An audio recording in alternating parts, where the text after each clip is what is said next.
Here we go. 3, 2, 1. Boom, and welcome to the Big Honker Podcast, brought to you by Dirty Duck Coffee. If your coffee sucks, it's not the duck. I am the talent, Jeff Stanfield, with the world-famous Andy Shaver. Yes, sir. That's me, and I forgot to plug my laptop in.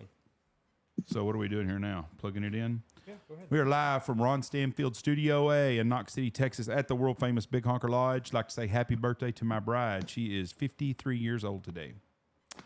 Did you tell your mom happy birthday today? I've not. We're having a party tonight. I'll do it then. So you forgot about it? Yeah, forget about it. Yeah, you did. Or you'd have called her first thing this morning. Your brother, who don't ever remember shit, called first thing this morning, so I was proud of him for that. Oh, there you go. With us today from Hutchinson, Kansas. He used to be an Amish, but now he's not. Mr. Jordan Nisly. Did I say that last name right? 100%. Hot damn, Nailed it. Got it right today. I didn't fuck up the intro. We We're on fire today. So you still have the Amish beard though, Jordan? Oh, somewhat. I got the upper lip covered now, so you can tell me different than everybody else. So that's the Amish thing. You shave the upper lip, but you let everything else grow. That seems to be the general thing around here anyway. If pretty much all the Amish Mennonite, all that stuff, upper lip's pretty shaved, but kind of depends on which church you're in and stuff too. Okay, I want you to explain that to me. I don't understand the Amish way of stuff. I was watching a show the other day, my favorite show, which is Aerial America, and they show really neat things. They showed Amish people. They get behind a mule to pull a plow that's got an automatic hay baler on it. How does that fit into the and shaving the upper lip is a razor? So why do they shave the upper lip and then not the rest of the beard? I wish I had good answers for you. My parents, let's see, they would have been beachy Amish, which is, I guess the best way to explain it. There's a lot of different parts of Amish. There's the old order Amish, new order Amish, and then beachy Amish, Amish Mennonite. There's a whole bunch of different things. It'd be kind of like trying to explain to someone what the difference between a honker, a giant Canada, a lesser, a cackler, an Aleutian. They're all the same thing, just slight differences. And unless you're really into it, it's kind of hard to tell the difference. But there's a lot of things that I just think are downright dumb. I don't get it. Where around here, the majority of the Amish all drive tractors 6 days a week, but on Sunday it's horse and buggy only. So it doesn't make sense to me. I don't get it. Yeah, well, unfortunately, I think it's that way with any religion. I think, you kind of got to pick and choose what you want to accept. Like in the Methodist Church, once a month, we engage in cannibalism. So you might want to go ahead and explain that a little bit more. You're eating the flesh of the son, and you're drinking his blood. That's cannibalism? What would you call it? Well, what flesh of the son are you eating? It's represented by bread and wine. I think you're pushing cannibalism a little bit more from true like the Rockefeller son that went up the Congo. He met real cannibals. It's abstracted now. Yes, you abstract it out, but I mean, it's they tell you when they put the bread in your mouth, this is the flesh of the son. What am I supposed to take from that, Jeff? Well, I don't think it's the flesh of the son. I think they're going a little out there. Okay. Yeah. What kind of cult are you raising my grandkids in here now? The Christian church. So as an Amish, see, I don't know much about the Amish. So apparently you don't know much about Christianity. I'm not a very good Christian. I've said that many times. I believe in God. I know I've been saved. I know I'm going to heaven unless they catch me at the wrong moment because I sin every day. But that's one of my biggest fears is I die sinning. And without communion. Communion's important. Is it? Well, yeah, you got to eat. You got to engage in cannibalism. Okay. Get washed in the blood, Jeff. So your parents were Amish and they left the church, right? They were beachy Amish, which is a little bit different than most of the Amish around here. In the church that they left, they can still drive cars and all that stuff, have electricity, but I would say it's not Amish like what most people think. My wife was Amish till she was 12. They grew up actually in the church at that point and, left and went through the little bit of shunning until they joined another church and all that fun stuff. Are they back to normal now? Oh yeah. I mean, shoot, every month we get together. We have what we call family night, and everyone in that side of the family all gets together. We all have a big, basically a big potluck and hang out, talk, see what's going on with keep family with her rolling. Amish family. I think Correct. that's very important. I think that's really cool. So do you rub it in that you got a cell phone and they don't? There's enough of the youth in there that have cell phones that the older people in the church that don't have them, they don't like cell phones until they need to look up something, and then they're all about having the young kids around there with their cell phones. But now, they can't have a cell phone unless it's for work. So if you have a business or something like that, then you have a business phone that you're allowed to have. Or if you work for a company that lets you have a business phone, then there's Amish are really good about loopholes. Really, really good about loopholes. They're like politicians.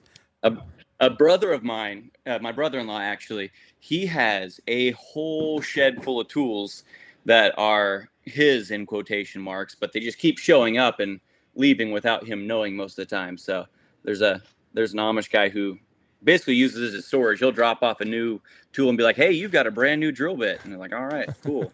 It goes with that over there. So it's weird. Just recently, one of the Amish churches in our area, they now allow skid steers. They didn't allow the skid loader before, and one guy had a business clearing pastures, with a skid loader and all that stuff.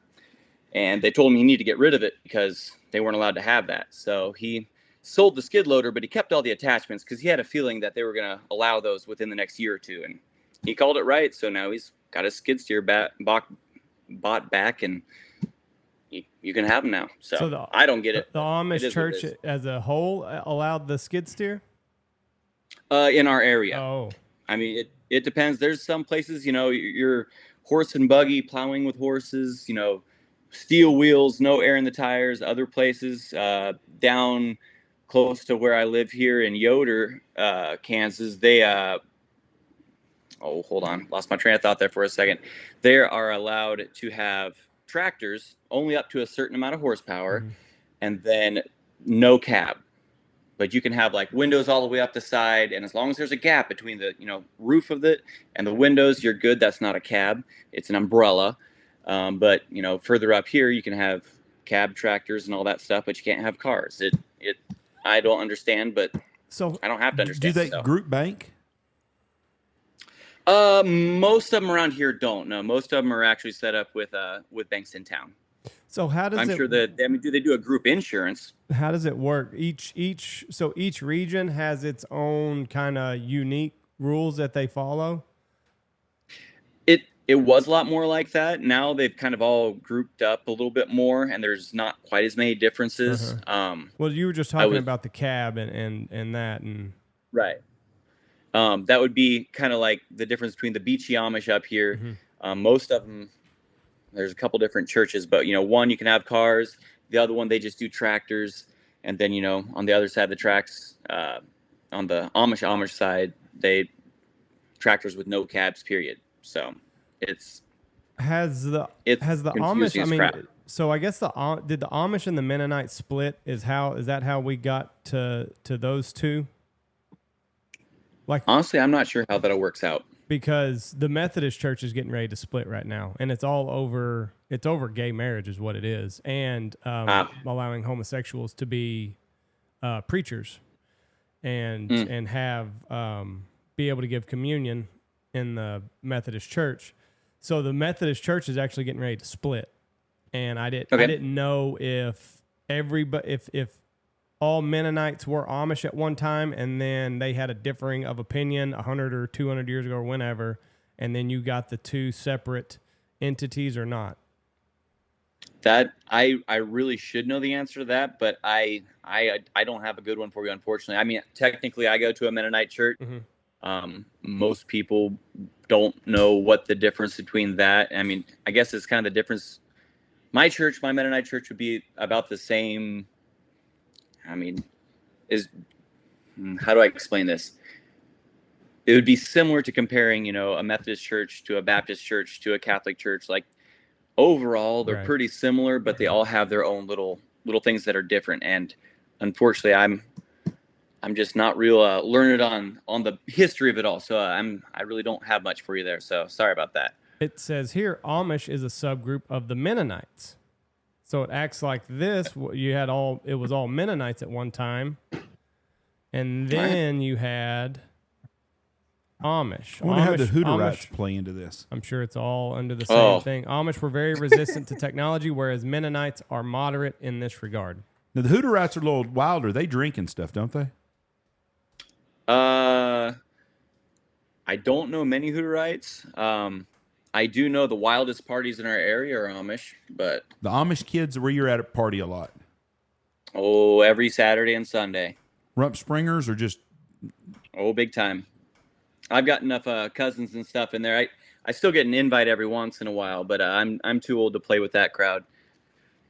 But they still party it up and stuff. Oh, yeah. The first time I was ever around any Amish at all, to speak of other than seeing a horse and buggy going down the road or something, is I went to Harrisburg to the hunting show, mid-90s probably. And there was a lot of Amish people there that come out of Lancaster and stuff. And they would come in, and it's funny, they would come in a school bus, and there'd be a regular guy driving a school bus, and he'd have 50 Amish dudes on there. And they'd all get off, and I guess he was like a taxi service for them, taking them to the big city. But, boy, they were big hunters, and they come in, they were bow hunters. But then you'd see a girl dressed like a regular teenage girl with some Amish boys, and then you would see the Amish chick with some kid that was a city kid and a Def Leppard T-shirt. And it was just really a crazy deal how that all went down. It's a lot. There's a lot of kids on Saturday, Sunday. You wouldn't be able to tell the difference, where they would come from. The whole thing changes on Saturday. So, do you think the Amish religion survives another 100 years in America? Man, I hope none of my family was listening to this, but depending on how you look at it, Amish is it's very culty to me. Mm-hmm.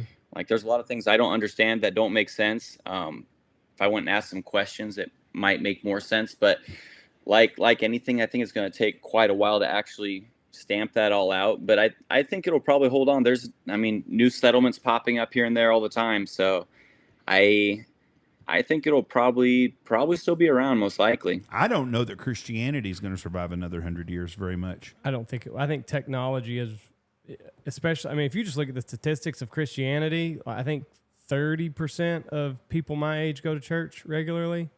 It's probably 80%, 40 years ago? Probably. So, if that's what it was, for simple math, let's say it was 80 or 75%, and then now it's 30%.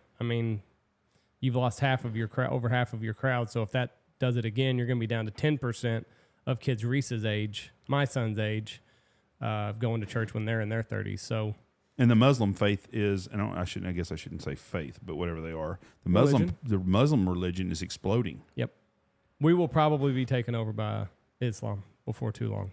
Yeah, if the trends continue. This isn't something I've ever really thought about and really asked myself that question before, but I'm kind of curious how, throughout the next 100 years, how the economic situation will affect that too. Because right now, when, stuff is real easy, you don't really have to believe or trust in anything. Atheism is a real new thing when you come down to the general scheme of things. Like, it's not been around that long. Once times get a little bit harder, like, we're trending and stuff, will people, go back to faith and, believing in stuff like that, where they need to believe in something? They got to have something to hold on to. I don't know if that'll play into it all or not. That's an excellent point, because I don't think that I bet the Christian church was strongest after World War II. Yes, hard times. People are scared. You go to a tornado cellar right now, and a tornado's coming down on you, and there's 20 people in there, and let's say 3 of them go to church. There's 20 people praying. Everybody's praying right there when they walk in the door. So some hardcore prayer community there. God is there still. There are no atheists in foxholes. No, none at all. When times are bad, everybody knows the Lord's name. And so, everybody's calling on him. Yes. When things are in Shangri-La, everybody's sinning and not worried about repenting. But when things are bad, there's a lot of praying going on. I was in a closet one time in a tornado, and there was 4 of us, and God's name was being used a whole lot there. And I was a little kid, and I still never forget that. And we didn't go to church all the time. I'm gonna be beating down the doors on Sunday if you just pull me through this one, Lord. Yes. I'll unlock the door. I'll make the coffee. I'll help the old ladies up the ramp. I'll tell you how strong Christianity is. I know a guy that smoked some marijuana at 60 years old, and he told God he would never, ever, ever, ever do it again if he let him survive through the night. And I'll bet you he still has not smoked pot again. But Christianity is exploding in China, I believe, and Africa. Yeah.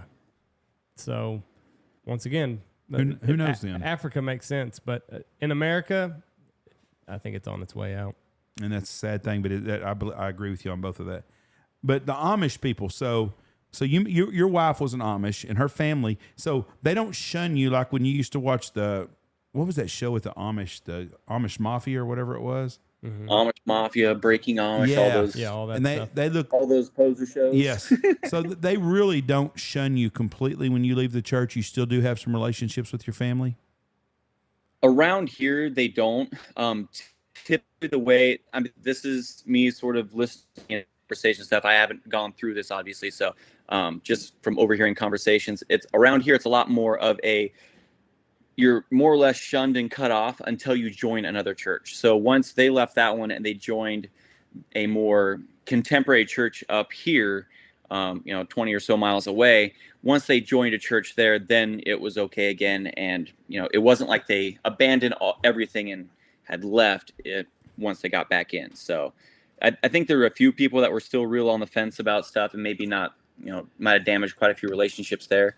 But for the most part, I mean, everything from what I would know is pretty much back to normal. And if you watch the show Banshee that's on HBO Max, I think it is, it's a show a couple years ago. If the Amish chick looks like the chick on there that's the Amish girl, she's going to be really good for recruiting to the church because she is a hottie. Have you seen that? No comment. Have you seen that show? Have you seen that? I have not. Oh, well, don't watch it with your wife, but she is a good-looking son of a gun. Okay, you've got a video on YouTube, and you go on a coyote hunting drive. Now, I've never heard of this before. I've heard of deer drives. How many people does it take to flush these coyotes out, and what keeps them from going in the dens? It depends. I went on 3 or 4 of them this year. They're throughout the state and stuff. The biggest one, I think we had 250 guys, something like that. The smaller one, I think we had about 100, 120. So that's a lot of people. It's a lot of people. It takes a lot to set up. I'm glad I don't have to be involved with all that. But they go out and get all permission, stuff like that. And it's nothing bigger than 4-shot, not $4. You got to use 4-shot, shotguns only. Normally they use 4 to 6 trucks and trailers, load everybody up on stock trailers, and they have the maps of where we're going at each time. We go spread out and then wait for the signal to go, and then everyone starts walking towards the middle. We'll take, at the smaller drives, we'll take 1.5 sections. On the big drives, we'll take 12 square sections. So it's a riot, though. How many acres is that? I can't tell you off the top of the head. I know one of the more medium-sized ones. I was talking to a guy, and I think we covered a little over 30,000 acres that day. Ooh. Is it all like wooded, or what's the terrain like? Around where the hunt close to where I'm at is a lot of grassland. You'll have a few bottoms here and there. Where I'm at, it's mostly crop. You got a few tree rows, and then your CRP and stuff like that. Some of the other hunts, it's a little bit more treed and a lot more creeks and stuff like that you got to go through. And so it just kind of depends on the area they're going. But a lot of CRP is typically the favorite, but there's always a lot of trees to deal with in the other big hunts. And then they're just bedded down, and then you just kind of flush them out? More or less, yeah. They're either out hunting early in the morning doing stuff, or, set up in a tree row somewhere, relaxing and chilling, and you just try and push everything to the center, and hopefully they don't get out. So when you push these coyotes, how many are running at one time? Like, is it a dozen, or is it mainly just like, are you shooting like 1s and 2s? Typically at a time you'll see 1 right. or 2 going in a line or something like that. Because when you're surrounding 12 square miles of property, you can hear shots across the section, but it can be pretty spotty. The closer you get to the center, it really starts to sound like a war zone sometimes, because we've had plenty of sections where we get to the middle and no one shot a single thing, and then we've had ones where we pulled off, like, I think, was it 30 off of 9 square miles or something like that. And so There's been time where 6 of them came out at one time out of a tree row. You just never really know. So you surround it and then you converge on it. It's kind of like throwing a cast net. Okay. Around the whole thing, and then the signal goes and everyone pulls to the middle, and everyone gets tighter and tighter and tighter, and it gets harder for them to run out. But typically in the beginning, they're running away from you, so they'll run 3 miles across the section, run into another line, then bomb back the other way, and by the time they decide to get out, it's normally too late for them to get away. But I mean, coyotes and cockroaches will be the thing that's left after a nuke drops. So there's some pretty smart dogs out there. I'm thinking of you guys shooting each other. Yeah, how close do you get? That's what I'm thinking. So once you get to the middle, typically once you're within 80 to 100 yards, you're not allowed to shoot in the middle anymore. You have to let the coyote run out in between you and shoot him on his way out. Oh. In the time I've been there, I know, I've been on those hunts for 3-4 years. It's been longer than that, 8-10 years on and off. And I know of 1 or 2 guys that caught a pellet, real mildly, they felt it hit them, but nothing crazy. So it is sketchy, but at the same time, there are rules. If you get caught with a ammo that is too big, you're done for the day. If you're walking out in front of everybody, you'll get a warning. If you keep doing it, you're done for the day. They keep it pretty tight. You don't want anyone getting hurt, because it only takes one accident to make the whole thing go away. And it's good for the farmers, and most everyone that goes along has a good time. So what's the most unusual thing y'all fleshed up? Ooh, I'm not sure. There's a guy one time that swore that he saw a mountain lion, but I think he saw a bobcat. Well, how did it get out of the circle? They're crafty, Jay. Animals are crazy. There's one time a guy, he was walking through cut milo, so he got milo stubble. And he happened to look over to his side, and about 20, 30 yards away, there was a coyote belly down trying to crawl out of the ring. I mean, it's crazy how smart these things are. If they don't want to be seen, they'll figure it out if they're smart enough. Well, fucking Clay, he lost last night's coyote and blood and everything. He saw where it went. He said it lost it in the sunflowers, and he cannot find it. I guess it's too hot for the buzzards to eat it. I guess that's how he found one coyote. Buzzards were eating on it, so it kind of helped him out. But I guess it's too hot right now, so the buzzards aren't even eating this coyote. And, I mean, he says, I know it's laying here. All the blood I've seen back there. He said, I haven't shot a lot of coyotes in my life, but he said, I guess their legs go up whenever you shoot them, according to what he said. Mm-hmm. So he said textbook, looking at it through the scope, would have swore it was dead the way that it was reacting, and got up, ran to the sunflower, just a little patch where they haven't plowed it, and can't find it. And he knows that it's just probably laying out there somewhere. We'll have coyotes sometimes. You'll shoot them because you start shooting at them early because you don't want them to get out of the ring, especially early on. And you start shooting at them to turn them, is what they say. That way, right. They start turning around, hauling butt back the other way till we get close enough. And there'll be ones, they'll take a lot of damage, and they'll go hide in a big trash pile or something like that, a big log jam or whatever. And they'll stay there until they don't come out. And some of them, they die in there, I know. So they're good about making sure that they try and preserve themselves the best they can. So tell me this, by the end of it, are they pretty worn out, or do they still have enough stamina to run past you if they need to? Or are they pretty worn out from the ping pong or from the pinball? It's, unless they've taken a lot of damage, they still got that sixth gear ready. Okay. You'll see a coyote coming towards you, and all of a sudden he gets about 8 inches high off the ground and just is a streak. But with the amount of people, it's gotten actually a little bit too popular. Mm-hmm. Recently they've been kind of backing off and letting people know when they are, and only letting people know maybe a week ahead of time, because it used to be the big hunt used to only have 150 guns on it, and now there was almost twice that many showing up.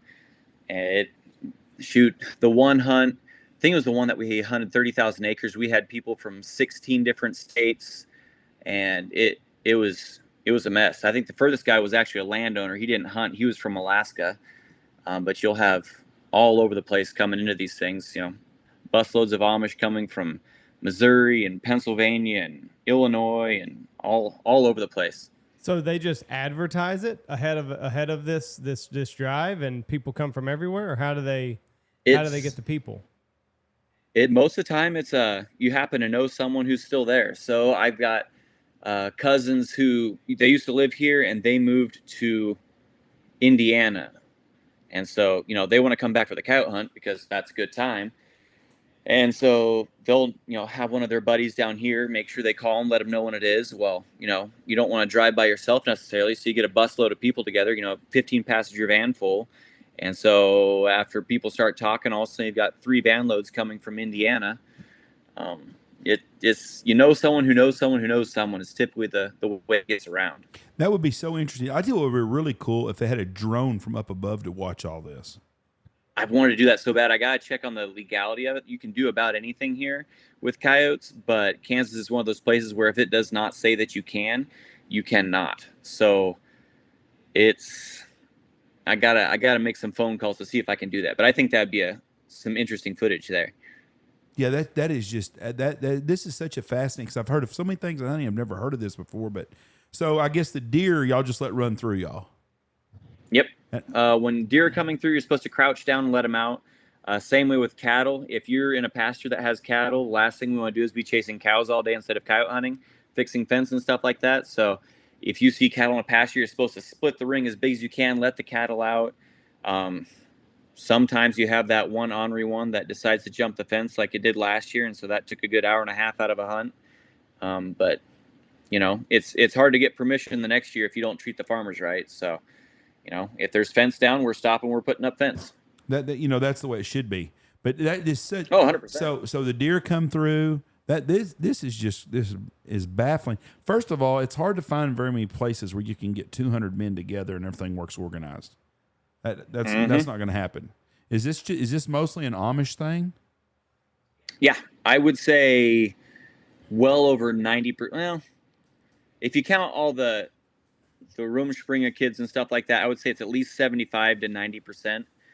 But there are some that, are ex-Amish that have left the church and gone other things, but they still have family that let them know when it is and all that stuff. But if there's very few people that are not connected to the Amish that are there. That is so cool. I mean, such an interest. I watched your video. You're not a very good shot, by the way, on that video. Just letting you know that. Dude, as soon as I picked up a camera, I cannot hit the broadside of a barn on those coyotes. The year before, I smacked 3 in one round, and it was great. Pick up a camera, put it on there, shoot. Nobody, they don't come to me for anything. I had 5 guys deep on one side of me, all dragging coyotes, and I didn't get a shot. But, yeah.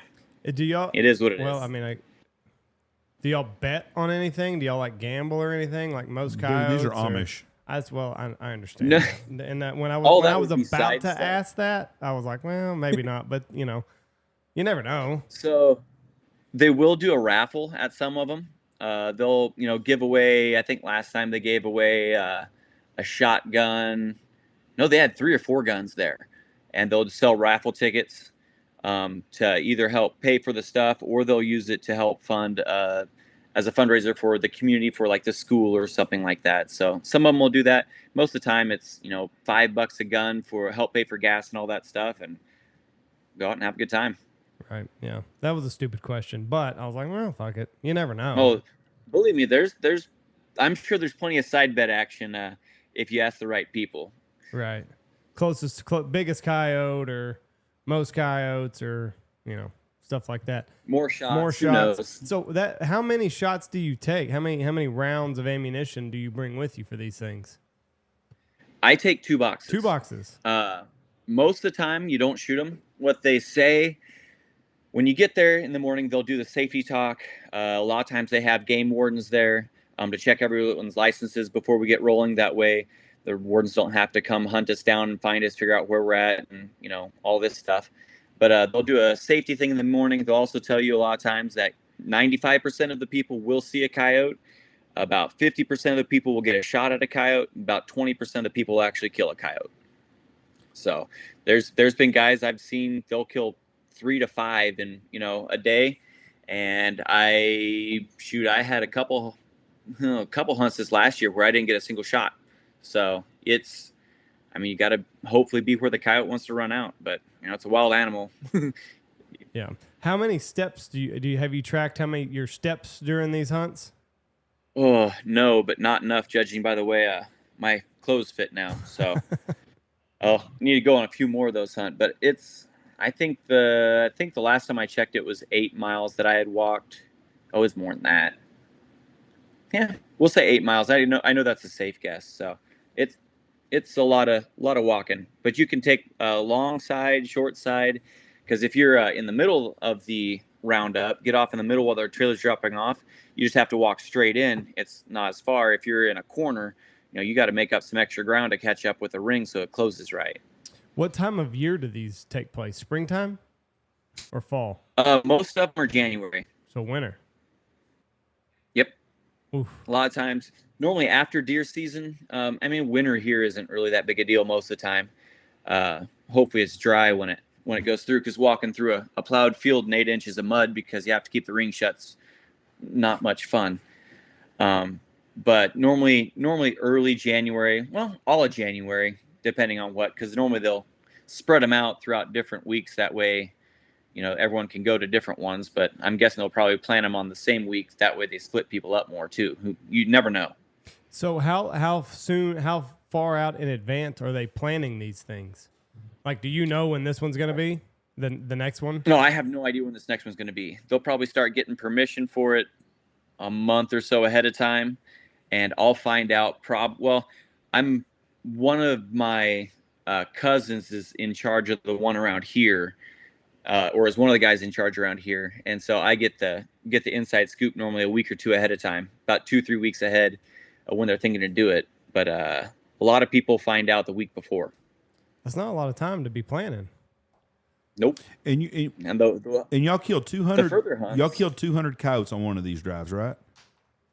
I know we had 108. I'm trying to remember.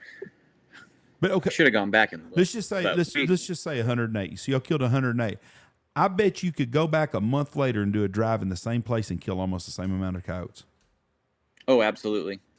It's crazy because there's so many of them, and those videos get a lot of hate. People talking about how we're decimating the population and those are idiots. We're damaging the environment and stuff. And if it was doing that, we would not be able to do this every year. It doesn't make sense. And we go back and we can plan on, we're going to shoot 70 this year, and the next year we might shoot 80 or 90.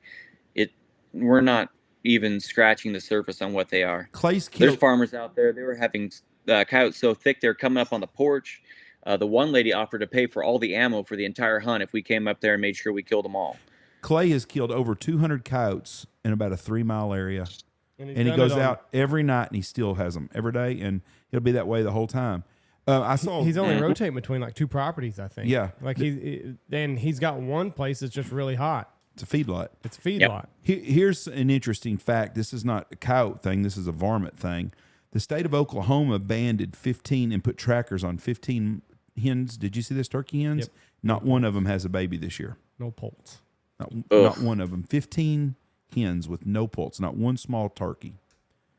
We may not have a turkey season in the spring next year in some places. There's a lot of things that I would like to see with that. Like, were they... Is that a normal year? No. Were they too old? I mean, were they... That's what I mean. Is this common to have 15 different hens with no poults? Right. And I mean, were they peak breeding age? And, now we're so dry and it's hot, and I understand. One thing that I understand, well, who did we have talking to us?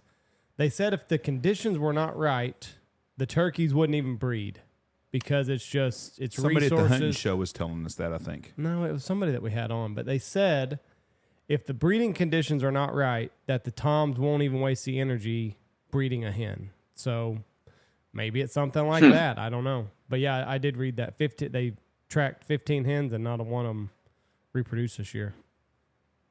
It's crazy. I've seen a lot of hens walking around without stuff this year, so that doesn't shock me too much. No one went after predators this year in our area. I mean, the guys that trap, there's a few guys that went out and hit it, but no one hit it hard like they normally did because fur market's trash, and I think the raccoons are in our area made a mess out of most of the stuff. But we need to find something to do with the coons. That's the key. No kidding.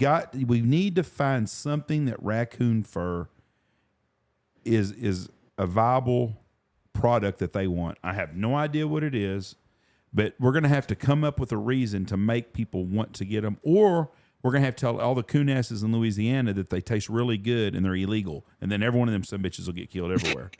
But raccoon's not bad to eat. Well, I should say 9 times out of 10, it's not bad to eat. That one time really sucks, but the rest of it's not too bad. It's a lot like pork. It's a lot like pork? Yeah. So I've heard it's like bear also. So is bear also kind of like similar to pork? Haven't had bear before. The one time that I made it, well, I've made it twice. The first time I was kind of skeptical about it, and it blew my mind how good it was. So I was really excited for the next time I did it, and boy, did it taste like it smelled. It was. Well, that's not 9 out of 10. That's 1 out of 2. So now we're at 50-50. Well, yeah, okay. I tried to keep optimistic about it because I know I'm going to have to do it again sometime because YouTube's a jerk like that. So what made you decide to eat a raccoon? YouTube. I'm dumb enough to try anything twice. Well, I understand. So, I mean, how'd you cook it? I'll tell you one thing: skunk is even worse. Oh Coyote God, almighty! Again. I've done some stuff that I'll have to do again sometime. See if I did it wrong the first time, but I'm not really excited about it. So the coyote, how do you cook all? How do you prepare all these things? Let's start with the coon. Coon and coyote. Coon? How do you prepare it? Coon, I threw in a crock pot. Okay. And sort of made like a pulled raccoon out of it. That was pretty good. I like that. Tried it the second time. That wasn't worth doing. Coyote, let's see. How did I do? I fried it. Because I was like, it's got to be able to cover it up. And honestly, the first couple bites when it just came out and was hot wasn't bad because there was a decent amount of breading and stuff, and it really wasn't bad. Later on, when I tried one of my leftovers, leftover that's coyote. Okay. Oh, it don't sound good. No, it was. Was it tough? It was. I would think it would be pretty tough and chewy. I pulled a back strap. It really wasn't that tough. Okay. But I did slice it real thin, real small, so it wasn't a very fair shot at what the actual texture was, and I was not excited about it. I've seen what a coyote eats. Yeah. I was doing it because I said I would. Skunk, make sure it doesn't spray. It tastes like it sprays. That was not a pleasant experience. I gotta do something different there. That wasn't fun at all. So you're gonna try skunk again? I'll do it again. No. But something's got to change in the way I dispatch it to make sure it doesn't spray. My dad told me that his grandmother cooked coon, and he said she baked it, but she had it trapped and would keep it in a trap and feed it for about 7 days and clean itself out and just feed it corn or something and let it clean all its system out. And she baked it, and he says it wasn't bad. He said it was a lot like, it was kind of greasy. I guess like pork. It's like a greasy version of a pork is what it was, he said. And bear, I've heard, is real greasy also. Now, I have been told by multiple people that mountain lion is a delicacy and that the Indians, Native Americans, whatever you want to call people, they ate mountain lion and they loved it. Bobcat's delicious. It is awesome. I'll eat bobcat all the time. That's not a problem at all. Bobcat. And mountain lion and bobcat, same type deal. What? That surprises me because they stink when they piss everywhere, the males. So how did you cook the mountain lion? Or the bobcat, I mean? Well, I made stir fry out of it. And some people thought that was a bit racist to be putting a cat into stir fry. But that wasn't my fault. It was delicious, and I knew it was going to be good. But, I got some interesting messages out of that deal. Some people thought it was funny. Some people thought I was a jerk. But I didn't even correlate that together there, so I missed that one. So how was so you stir fried it? So it's kind of like Cajun food. If you put enough, coon-ass seasoning and shit on it, everything's going to taste good. So you soak enough stuff in soy sauce, you're going to cover a lot up. I saw Stale Cracker on his video yesterday. He was cooking alligator gar. Did you see that one? And he cut the back end. I haven't seen it. He took a hatchet and I guess a machete and a mallet and cut that backbone off of it and took that big old alligator gar, dinosaur plates off of it, and then he cooked it. He kind of boiled it for a while, and then he made gar balls out of it, and they look pretty good. But I was interesting to watch him clean the thing. But we as Americans are very, very spoiled when it comes to our protein. Yes. You know, we don't want to eat a steak unless it's a prime steak, and we don't want to eat, you know, anything that's not USDA certified. But a bobcat, I've never. Have you ate a possum? No, that's one thing that I cannot bring myself to do. You ate a skunk. I know, but skunks, I mean, they eat the same shit a possum does. No, possums, nothing eats a possum even. Like, you leave a possum out, not even the coyotes are going to touch it. Skunks, coyotes will bug skunks all the time. But maybe someday I'll get conned into it, but I'm not excited about that one. That's the one thing that I am the least excited about overall. I'm gonna predict something on this podcast right now while we're talking about skunks. I'm predicting within the next 2 months, Andy's gonna come moping in here one day that a skunk has sprayed his wife's studio. Didn't you say you had a skunk under there the other day you saw on your camera? Oh. You forgot about it, huh? Yeah. If they get under something, they're going to spray eventually. It says you got to be careful about the blood of a skunk because they can carry rabies. So I guess you got to cook it all the way through. Yeah. On anything that's a like that, I make sure I cook it dead, which I'm sure doesn't help the flavor at all. But I really don't want to catch something like raccoons. That stuff's got to carry parasites in there somewhere. I'm typically not real worried about it, but on those more predator type things, I cook them dead. I'm awful nervous now because you gave us beef sticks at this fucking hunting show that I really liked. Really? What the hell were we eating? Because it was very good. Both batches were good. That was a venison snack stick that I make. Is a jalapeno cheddar snack stick. Okay. So those are safe. Those were very good. But I was thinking after you talked about that, that fucker fed us skunk candy. He and you would have never known. It was good. So you do brats too. Now you have all kinds of specialty brats y'all do at your place. Oh yeah, we're a USDA certified shop, or inspected shop, I should say, and we do pork, beef, chicken, turkey, deer, whatever people bring us, we pump it out. So. But brats is my thing. I like to eat. It's one of my favorite things to do, and so I like making stuff. And ever since COVID, it's been a little bit harder because my palate is messed up so bad that it's not fun anymore. Amen. But we have a lot of fun here. Make a lot of interesting flavors. Your meat sticks were real good, and I had the flavor. And I had the COVID shit. Coffee does not taste. The Dirty Duck Missouri Boat Ride coffee tastes normal to me. Other coffee does not taste right. Sodas do not taste good, which I don't drink them anyways. But beef does not taste as good to me as it used to be, and I've got to put salt on it, a lot of salt to get any taste out of it. So you have that same problems? Coffee was a train wreck. I finally, for a little while, was able to drink it a little bit, and then it's sort of, I don't know if I've had COVID 3 times, not tested COVID, but I've had it 3 times, and each time I had it, it just messed everything all up again. So there's a lot of stuff that just isn't right. Just when I think I'm getting over the hump and stuff starting to be normal again, it seems like something happens and everything tastes like garbage. Now, what was the flavored brats you told me that you had? Because you had some different flavored brats. I mean, we make, your normal classic bratwurst, your traditional style flavors, beer brats, stuff like that. I got tired of making normal flavored ones, so I make one I call a buffalo and blue, which is like a Frank's Red Hot and blue cheese. Sort of, I tried to put a hot wing in a brat. I made a loaded baked potato, which has potato, cheese, bacon, chive. That one, I didn't think it would go over real well, but has blown my expectations out of the water. Bacon mac and cheese brat. It's got bacon, mac, and cheese in it. Street corn. That one's got corn and serranos, chipotle peppers, cheese. I don't know. Pretty much whatever sounds like something I'd like to eat, thought about trying to figure out how to put that flavor into a brat and crank it out there. So some have been real good, some have not been. The black and blue, is that a pretty good one? My brother hates hot wings. That's his favorite brat.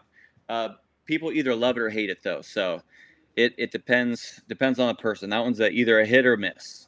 What did them sound to you? Mac and cheese caught my ear. Bacon, mac, and cheese. Really? What do you just boil your noodles and shove them in the case? I'd take my meat block, my normal 50 pounds of pork and all that stuff, mix in my little bit of salt, pepper, and bacon, and then, let's see, I'm trying to remember if I put cheddar in that or not. Put Monterey Jack in that, I think. So I forget exactly which one. Grind it out and then put whole macaroni noodles in it and put it into a casing, and there you go. And it was pretty good. Oh yeah, the kids love it. Absolutely love it. It's basically a lot like a cheddar brat with bacon in it, though, because you really don't notice the noodles unless you're thinking about it. Right. You can see them in there and everything, but I mean, if I was trying to add filler, it would be an acceptable filler, but we don't do that mess. So, have you seen the video of the guy that's making baked beans and he puts in a can of apple pie filling? Huh. Haven't seen that. And it looks really, really good, and they say it is. But he buys like Bush's baked beans, and with apple pie filling, and puts them on the stovetop or a big, makes a big bunch of it, and then adds a big old can of apple pie filling with it and cooks it in. He says they're excellent. He said everybody loves them. He said everybody thinks the same thing until they try them, and he said then everybody that tries them, they make them the next time they have a church get together or whatever they have as a potluck. He says it's excellent. Where do you get your ideas for these things at? Do you like TikTok or what? There's a couple different areas. There's a American Meat Processors Convention that I'll go to. That was actually just this last weekend while at the Squad Fest, so I missed that one. But they'll have a lot of new products there, big seasoning vendors, and I poach some ideas off of that. There's a couple Instagram accounts that I follow, either here or overseas, that put out some cool stuff. And sometimes I just have an idea that's something that sounds like it might work, and you never know. Right. Huh. Because, like, I mean, with TikTok and YouTube and everything, like, it's pretty easy to get good ideas. Or Pinterest. Pinterest is another good one. You're like, motherfucker, now I got to try this. Like, we had we did, and it sounds kind of odd, but it's Busch Light and Mountain Dew. And it was good. Huh. It was very, very good. It was very refreshing. Regular Mountain Dew would have tasted better, I think. My friend that was there, he drinks like 18 Diet Mountain Dews a day, and that's all he had. So I think it had that artificial flavor kind of taste to it, and I'm not a big fan of that. But if it would have just been regular Mountain Dew, I think it would have been a lot better. But it was good, and we saw it on TikTok, and everybody that does it's kind of like, I don't know, and then they take a sip and they're like, winner, winner. We had a beer this weekend that I really liked too. It was a mango wheat beer. Ooh, was it Boulevard? I don't know. It was good though. Mags brung them to us, but it was there's Blue Moon. Blue Moon makes a mango wheat that is really good. It was not Blue Moon, I know that, but it was damn good. And I'm not a mango fan, but it was a really good beer. I'm not a big beer drinker, but it was refreshing. It was a summertime beer. It was for Golden sure. Road. Golden Road. I've never heard of it before. Wish I would have found that. That sounds tasty. It was really good, but I guess it come from Illinois or it's come from Indiana or Michigan, wherever Mags lives at. I'll have to ask him. We've got a podcast with him later this week, but he bought it and they only got 4 cases and he bought all 4 cases of it. I do see Blue Moon has it though. Huh. They have the mango wheat also? Mango wheat. Andy's a big Blue Moon guy. Yeah. I like that mango wheat. I'm a sour beer drinker, and I really like cherry sour, and I can't ever find them anywhere. This time of year, they're supposed to be out, but I cannot find them. There was a nice elderberry sour at the social. That was pretty tasty. Really? How was that? We didn't party it up. How was the social? Woo! I cannot run with that young 20 crowd like I used to. They get a little wild for me. It was fun to watch, but boy. It was a fun time. Last year I met a bouncer there that blamed me for jinxing him on that not being any fights last year, and I told him that there would be. So I met him again this year and talked with him, and within 20 minutes of being there, he had given me a fake ID from someone that he had confiscated, and got to watch the young crowd hit on everything with a pulse. That was interesting. I'm not sure how much of that should be on here, but we don't care. We don't. You know what's funny for Squad Fest? We weren't even involved in any of that. Friday night we had beer and pizza at our hotel lounge and was very happy. And Saturday night, I guess Mikey got drunk and threw up 9 times and lost his wallet. So he said that he was having margaritas with you guys, but when he showed up, at least I think that's what he said. But when he showed up over there, I'm trying to remember if it was before or after the swingers came through. But I heard about that. I heard about the swingers. Somebody was it one of Mikey's guys that was in on this with the swingers? I yes. cannot remember who they were associated with, but it was funny to watch that kid come back to the table, take off his hat, and yell, "I just kissed my mom on the mouth." Story is a kid was making out with the lady while the husband was grinding on her. Yeah. And when that happened and everyone reacted, because everyone was watching, she looked very into it, but very embarrassed. And it looked like the husband was kind of pissed. So they didn't last more than about 5-10 minutes after that. But see, last year we went to the social the very first night we got there, and we kind of thought it was a gay bar. I asked a guy. Really? I asked the guy in the parking lot. It's Metro, but now there's evidently there's swingers that go to it, so... Y'all need to find a new place to go. Yeah, I don't know. I asked the guy walking out. We scared some people last year, though, because they saw these country boys in there, and this black lady walked up to the bouncer I was talking to last year and told him that by the looks of this crowd, most of the people in there would like to see her swing from a tree. Wow. And that was about the most racist thing that I had heard in a long time. Wow.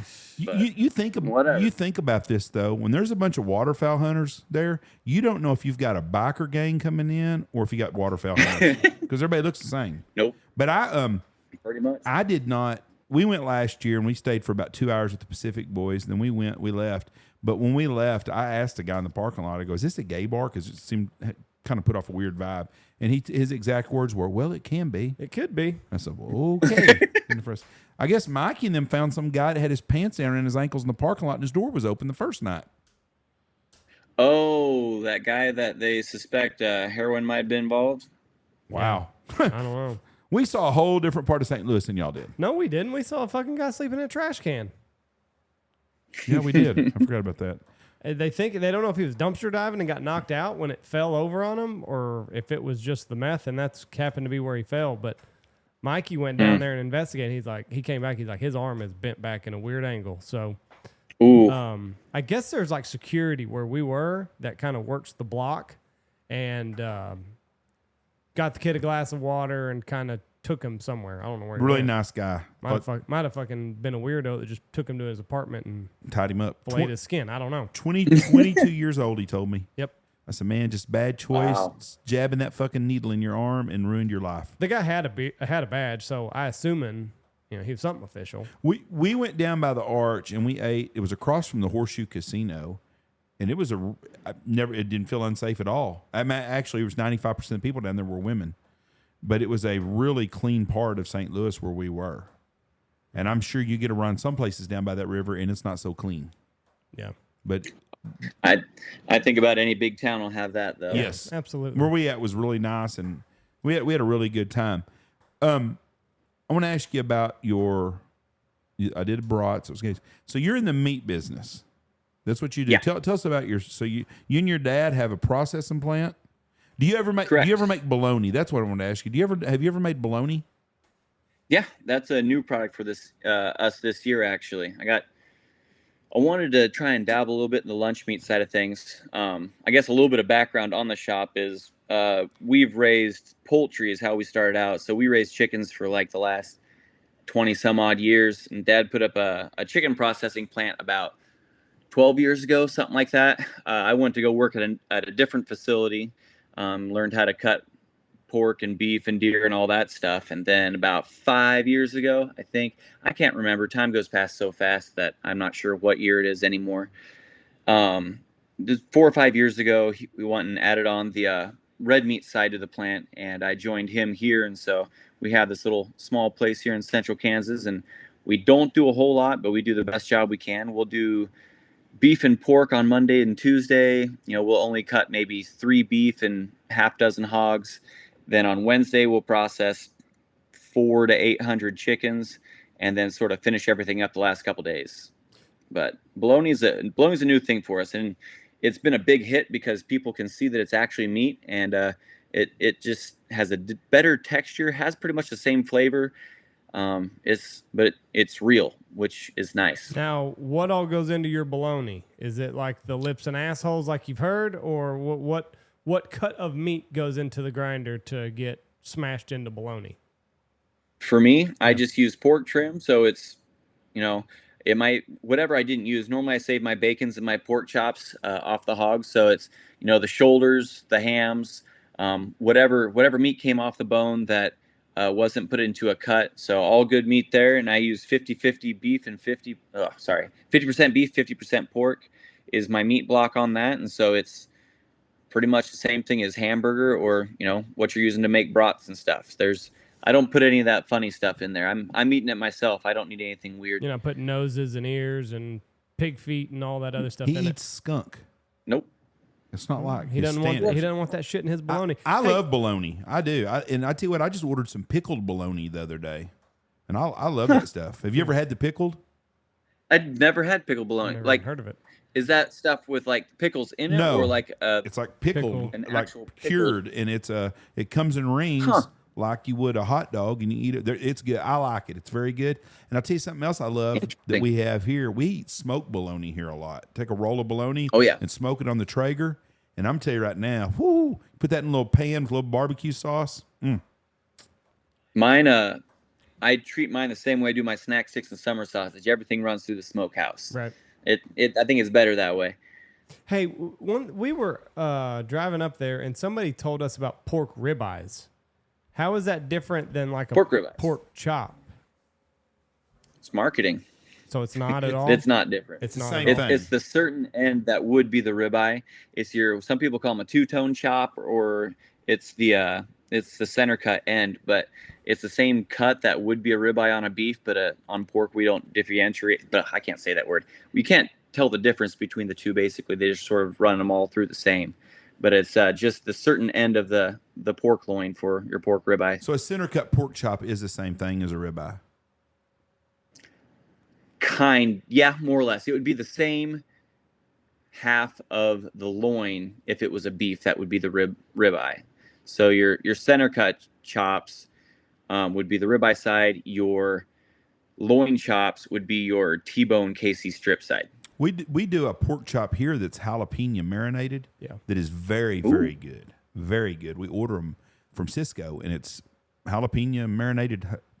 And some people think they're too hot. Like the boys can't eat them, can they? They're a little spicy for them. Yeah, they're too spicy for a kid. But they're very good. God, I like them.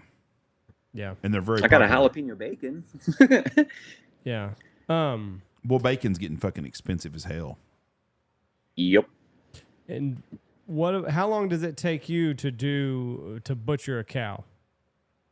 Have you ever timed yourself? I haven't in a while. I need to again. Right now I got two guys that help me out. The one guy, he's been working here for less than 6 months. The other guy, I've had him for almost 2 years. It's one of those things that takes a lot of muscle memory to cut meat effectively. People slow you down for a long time before they help speed you up. But the three of us, we can knock one out in a couple hours, depending on how fat it is. I watched a YouTube video. If it's a real big fat one, it takes a while, though. I watched a YouTube video. I can't remember when it was, but it was a guy butchering a cow. And the way they did the video, it kept my attention. But it was so interesting, like like he would hold his knife different ways, getting like different stuff. And I don't know, I guess there's one there. I guess it's called the butcher's cut. There's only one of them on each cow. The hanging tender. Yeah. Yeah. Gotta love when people ask for the old butcher's cut. Why? So that's a real thing? It's yes and no. The only reason I know about it is because I had to Google what it was.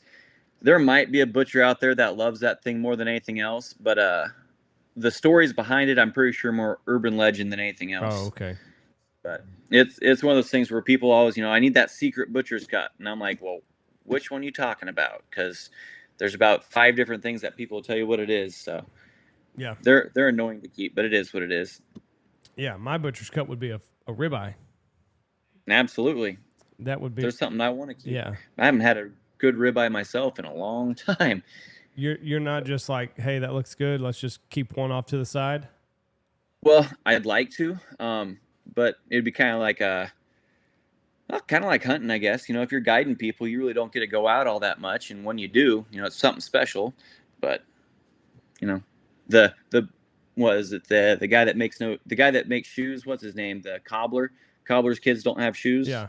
Well, the butcher tends to eat what's left over. So, yeah. Have you ever gotten a cow that came in there and you realized like it was unfit to butcher, like it had something wrong with it?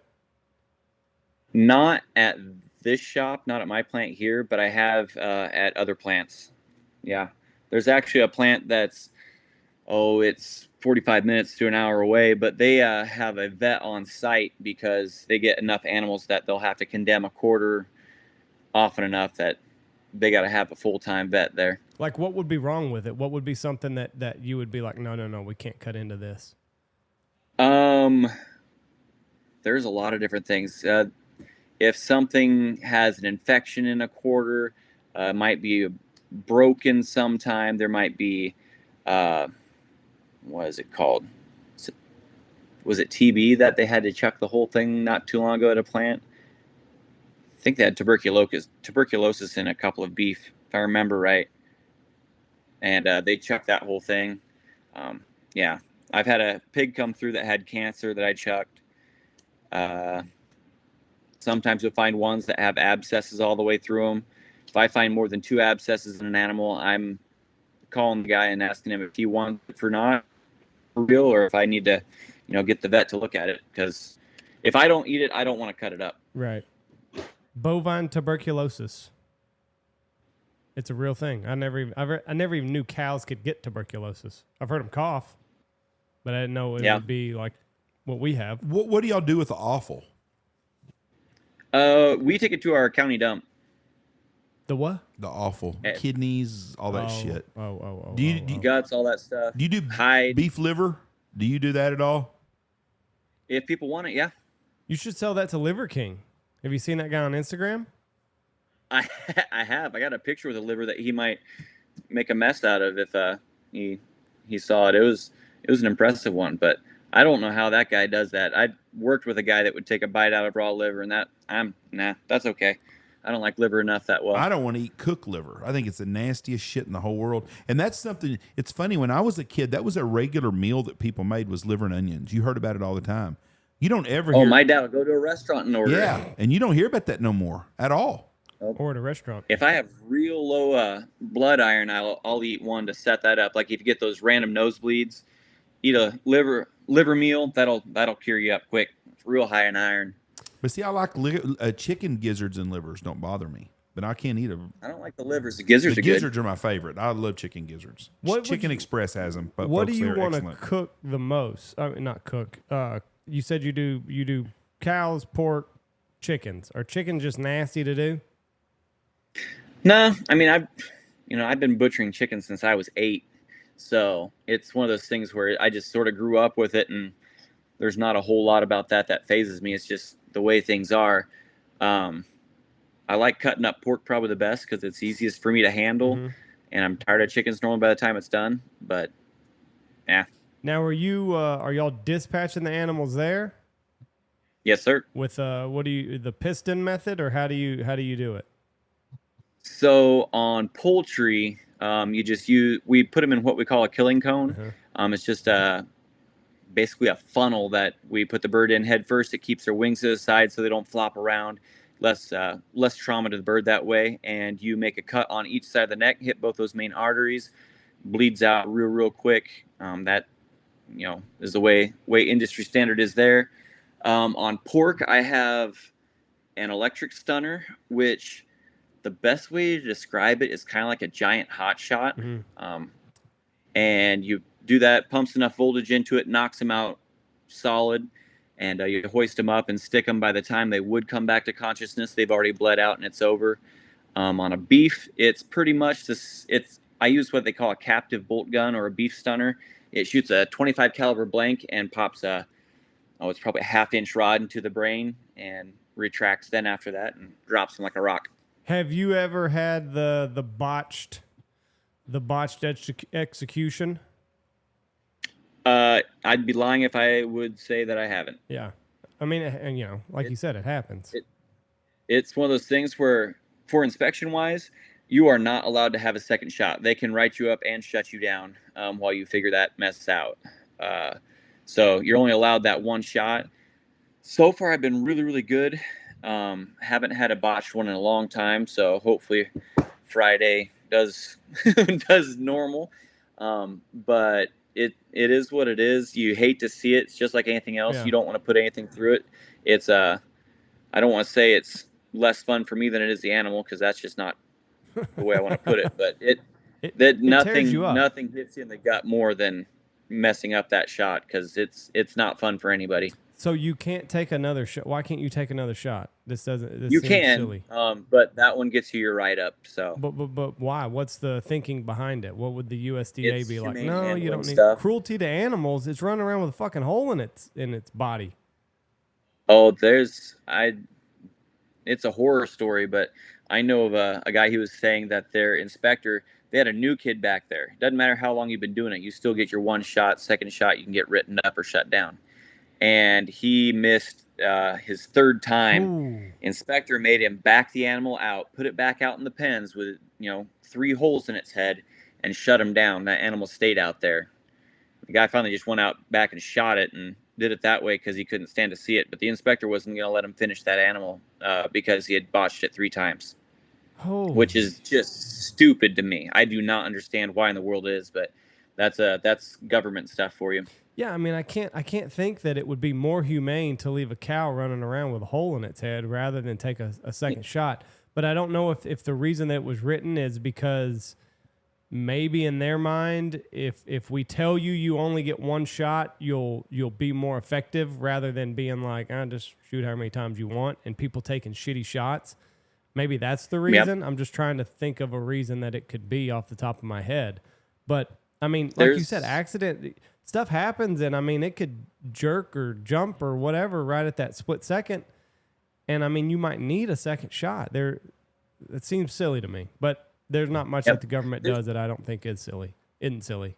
You can get by sometimes with what they call a safety shot. Like you'll have an animal that's knocked down, and you might have hit part of the brain where it's down and it's dead, but you think it might still kick. That's kind of your cop out. You can call for a safety shot, pop it again just to make sure.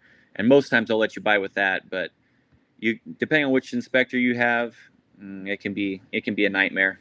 So is there an inspector every time you do this? During kill, there has to be an inspector on site at all times. Oh, I did not know that. Even for a small facility that does just one cow every once in a while? It is way harder to be a small plant than a big plant. Yeah, I'm telling you. Because whenever we have killed, there has to be an inspector there at all times. They have to go out, look at the animals before I bring them in, make sure they're all standing. If an animal isn't standing, if it's non-ambulatory, they will not allow it to be presented for slaughter. Legally, the only way that animal can leave is through either in a box, like being processed, or in a barrel once they've been dropped off. Like if you drop off an animal and he says, no, that thing, you can't butcher that, farmer isn't allowed to come back and pick it up. But most inspectors are pretty cool and will work with you a little bit, but not all of them. He's not allowed to pick that animal back up if they deem it unfit for slaughter. Is that what you said? Once it enters my property, it is my problem, pretty much. Why the fuck do we make things so fucking difficult? Because their politicians have no idea. If a farmer beats his... Sorry, go ahead. Politicians do this shit. They don't have a clue how nothing works. But they're going to tell you how to run your plant.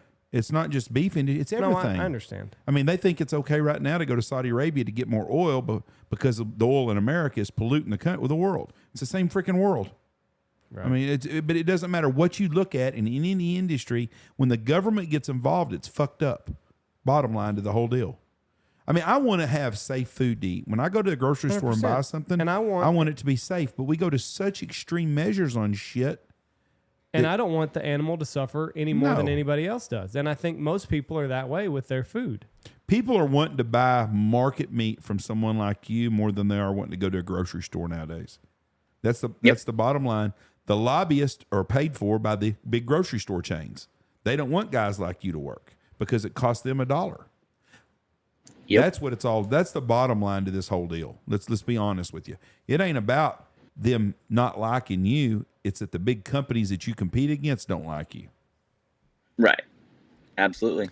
It's it's a messed up situation a lot, but COVID helped us out probably the most when it came to that, because once grocery stores started running out of meat, everyone really quickly started to learn that there were local options, and we retained quite a bit of the stuff that way. So we actually booked the rest of our processing year in January. My wife booked the second half of the year in 2.5 hours in January. We buy we have bought beef. We've bought for the last 3 years. All we've done is buy beef from someone like you, buy a whole beef. And that's all we've done for 3 years. Now at the lodge, we order from Cisco a lot, and we do have a lot of that meat, steaks and stuff come from Cisco. But all the hamburger meat and stuff we used have come from people that we've bought from local and bought a whole beef. And we will continue to buy that. I'm going to buy a whole beef again in August. But that's the way I'm going, and I know a lot of people are doing it. And I've said a town like Wichita Falls or Abilene that's got 150,000 people in the area there, someone could go in there and butcher a cow every day and sell out every day what they get off that one cow. There's enough people that would come in, steaks, hamburger meat, because you can get it fresh. I remember when I was a kid, you'd go to a meat market and they would have hamburger meat sitting there, and that guy would scoop out if you wanted a pound or 3 pounds or 4 pounds. They didn't have it prepackaged sitting over there with the deal. You went up to the deal and you said, "Hey, I'm doing stew tonight. I want stew meat. I'm going to do, and if you're doing beans, you would get ham hocks and stuff, and you would do. But that's what he had.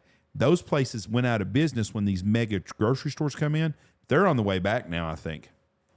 Now, you said earlier you live by Yoder, Kansas? Correct. I always heard Yoder had a bakery that was out of this world, an Amish bakery. Is it still open?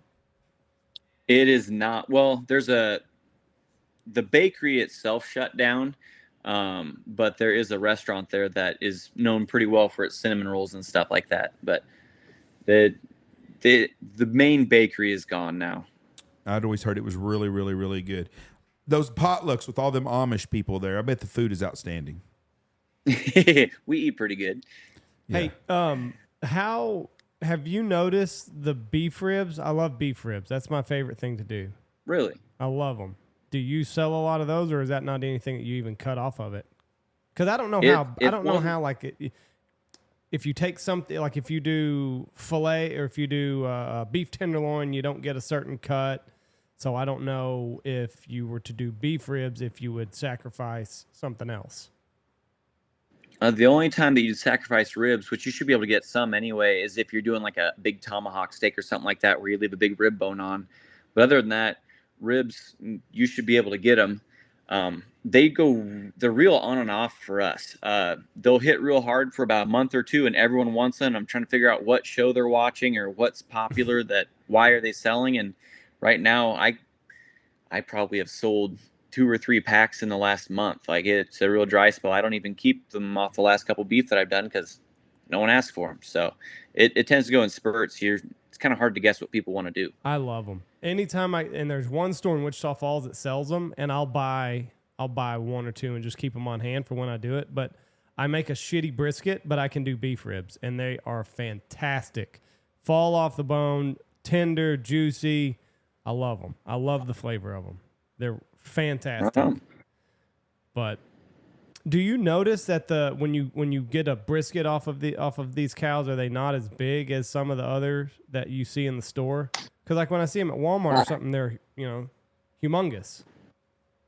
Yeah, most of the beef we run through are quite a bit smaller than the big packers get.